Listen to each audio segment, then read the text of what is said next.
नमस्कार। अगर आप अखबार पढ़ते हो, टेलीविज़न देखते हो, तो शायद ही कभी आपने सुना होगा कि 90 लाख की जनसंख्या वाले इजराइल जैसे छोटे देश में कभी कोई धरना, प्रदर्शन या नारेबाजी हुई, कभी वहां सरकार विरोधी प्रदर्शन हुए, नहीं सुना होगा। और मैंने भी नहीं सुना, क्योंकि इजराइल अपने वजूद में आने के बाद से कभी भी इस तरह की समस्याओं से नहीं जूझता था। इजराइल के लोग, इजराइल की जनता बहुत राष्ट्रवादी है और वो अपनी सरकार के हर फैसले के साथ खड़ी होती है। अक्सर आपने देखा होगा लोकतंत्र में सरकार विरोधी प्रदर्शन होते हैं, भारत में भी होते हैं। भारत में भी विरोध का पूरा अधिकार है, सरकार के हर फैसले पर सवाल उठाए जाते हैं। लेकिन इजराइल में ऐसा है कि सरकार के किसी फैसले पर कभी सवाल नहीं उठते थे, पब्लिक कभी सवाल नहीं उठाती थी। लेकिन इस बार ऐसा हो रहा है कि इजराइल में भी लगातार विरोध प्रदर्शन हो रहे हैं सरकार के खिलाफ। अब इसकी वजह में तो हम बाद में जाएंगे। अभी मैं वॉशिंगटन पोस्ट देख रहा था, अमेरिकी अखबार है वॉशिंगटन पोस्ट। उसने एक हेडिंग लगाई है, बड़ी दिलचस्प हेडिंग है। उसमें उसने हेडिंग लगाई है क्या कि is this the beginning of Israeli spring? क्या ये इजरायली स्प्रिंग की शुरुआत है? असल में उसने इसको अरब स्प्रिंग से जोड़ा है, यह जताने की कोशिश की है कहीं अरब वर्ल्ड की तरह इजराइल में इजरायली स्प्रिंग तो शुरू नहीं होगा। अब अरब स्प्रिंग क्या था? अरब स्प्रिंग 2010 में शुरू हुआ। सरकारों के खिलाफ असंतोष, बेरोजगारी, गैर बराबरी और तानाशाही के विरोध में अरब में असंतोष भड़का, अरब देशों में, और वो काफी दूर तक फैला। शुरुआत इसकी ट्यूनीशिया से हुई थी 2010 में, उसके बाद ये अल्जीरिया होते हुए, यमन होते हुए, सऊदी अरब भी इसकी जद में आया था। ये था अरब स्प्रिंग, और जिसने वहां के निजाम को, सरकारों को बदल दिया, रिजीम बदल दिया उसने। क्या ऐसा इजराइल में होने जा रहा है?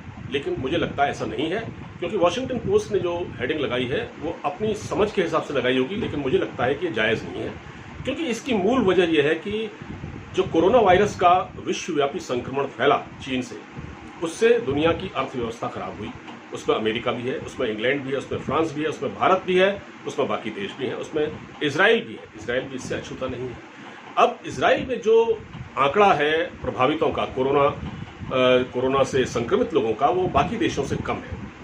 अमेरिका, भारत और ब्राजील के मुकाबले इजराइल में संक्रमितों की संख्या बहुत कम है, कोई 60,000 से थोड़ा ज्यादा है, और मरने वालों की तादाद भी बहुत कम है, क्योंकि बेंजामिन नेतन्याहू की सरकार ने वहां बहुत स्ट्रिक्ट लॉकडाउन किया था। तो स्ट्रिक्ट लॉकडाउन करके उन्होंने अपनी जनता की जान तो बचा ली, अपने लोगों की जान तो बचा ली, लेकिन वो वहां बेरोजगारी फैलने से नहीं रोक पाए। क्योंकि हुआ ये कि स्ट्रिक्ट लॉकडाउन की वजह से वहां के कारोबार रुक गए, दुकानें बंद हो गई, लोगों का धंधा पानी बंद हो गया। इसकी वजह से ये असंतोष फैला है। और उसके अलावा कई लोगों की नौकरी गई, मतलब लाखों की संख्या में लोगों की नौकरी चली गई। तो जब नौकरी चलेगी तो लोगों का सड़क पर आना लाजमी था। ये उसी स्टाइल में था जैसे कि अमेरिका में विरोध प्रदर्शन हुए। अमेरिका भी एक लोकतांत्रिक देश है।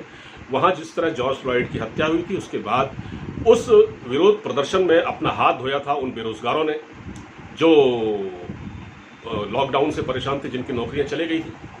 तो इसलिए 40 शहरों में प्रदर्शन हुए अमेरिका के।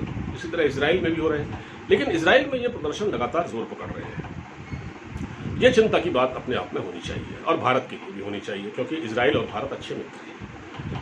असल में वहां की बेंजामिन नेतन्याहू की सरकार पर भी भ्रष्टाचार के आरोप लग रहे हैं। ये आरोप है बेंजामिन नेतन्याहू पर कि उनके बड़े बड़े जो उद्योग घराने हैं, बड़े बड़े बिजनेस टाइकून हैं, उनसे उनके रिश्ते हैं। और ये बिजनेस टाइकून उनकी पत्नी को, उनके बेटे को और खुद बेंजामिन नेतन्याहू को निजी फायदा पहुंचाती है। इस तरह के भ्रष्टाचार के आरोप कर रहे हैं। तो जो विरोध प्रदर्शन हो रहे हैं इजराइल की सड़कों पर, यरूशलेम और तेल अवीव में, उसमें लोग हाथों में बैनर और तख्तियां लिए हुए हैं और उसमें वो नारे लगा रहे हैं कि बेंजामिन नेतन्याहू को जेल में भेजो, जेल भेजो, करप्शन दूर करो, भ्रष्टाचार दूर करो, नौकरियां दो। इस तरह की वहां पर बातें, कारोबार शुरू करो, इस तरह की बातें वहां पर हो रही हैं। तो ये असंतोष बढ़ा है। देखिए, इजराइल एक 90 लाख की आबादी वाला देश है और सेल्फ मेड कंट्री है। अपनी मेहनत से वहाँ के लोगों ने अपना मुकाम पाया है। राष्ट्रवाद वहाँ के लोगों में कूट कूट कर भरा हुआ है। अपनी सरकार के हर फैसले में वो साथ होते हैं। लेकिन ये प्रदर्शन एक चिंता तो जरूर पैदा करता है। वहाँ बेरोजगारी तेजी से बढ़ी है। मार्च के महीने तक जो आंकड़ा है वह 2.2% बेरोजगारी की दर, और इस बीच ये जो बढ़ी है वो बहुत तेजी से बढ़ी है। अब 20% से ज़्यादा लोग वहाँ इस वक्त बेरोजगारी का दंश झेल रहे हैं, और उसका कोई कारण नहीं है। उसका एक ही कारण है, सिर्फ वहाँ पर जो काम धंधे बंद हुए, लॉकडाउन हुआ, लोगों की जान तो बच गई, काफ़ी लोगों की जान बच गई, लेकिन उसके एवज में उसके बाद जो एक बेरोजगारी का ग्राफ बढ़ा, वो असंतोष इन दोनों सड़कों पर देखा जा रहा है। देखिए, लोकतंत्र में प्रदर्शन करने का अधिकार है। भारत में भी होता है प्रदर्शन, सरकार के विरोध में प्रदर्शन होते हैं, अमेरिका में भी होते हैं।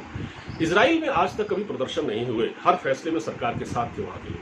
सरकारें आई और गई, लेकिन उनकी नीति एक ही रहती है। मगर अब जो प्रदर्शन हो रहे हैं, इस पर चिंता थोड़ा स्वाभाविक है। अमेरिका में भी इसको लेकर चिंता है, क्योंकि अमेरिका और इजराइल के बहुत ही करीबी रिश्ते हैं, और इस बीच भारत के भी इजराइल के साथ बहुत अच्छे रिश्ते हैं। आपको मालूम होगा कि नरसिम्हा राव की जब सरकार थी कांग्रेस के शासन में नरसिम्हा राव ने इजराइल के साथ राजनयिक संबंध स्थापित किए थे, और उस वक्त उसने नरसिम्हा राव ने अपनी सरकार में ही विरोध का सामना किया था, क्योंकि इजराइल को हम लोग अछूत मानते थे, क्योंकि फिलिस्तीन और इजराइल की दुश्मनी है, इसलिए हम लोग किधर झुके ये समझ में नहीं आता था। लेकिन मोदी जी ने इस भ्रम को तोड़ा, और मोदी जी ने प्रधानमंत्री बनने के बाद पहली बार इजराइल की यात्रा की, और भारत सरकार के कोई ऐसे पहले प्रधानमंत्री हैं मोदी जी जिन्होंने इजराइल की यात्रा की। तो इजराइल और भारत के संबंध बहुत अच्छे हैं, रिश्तों की डोर बहुत मजबूत है। भारत इजराइल स्ट्रेटेजिक पार्टनर है, और व्यापार बड़े पैमाने पर होता है।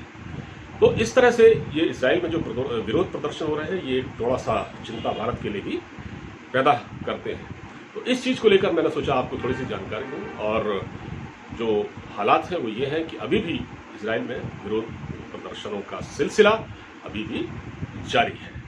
फिलहाल इस वीडियो में इतना ही। अब मुझे इजाज़त दीजिए, अपना ख्याल रखिए, नमस्कार।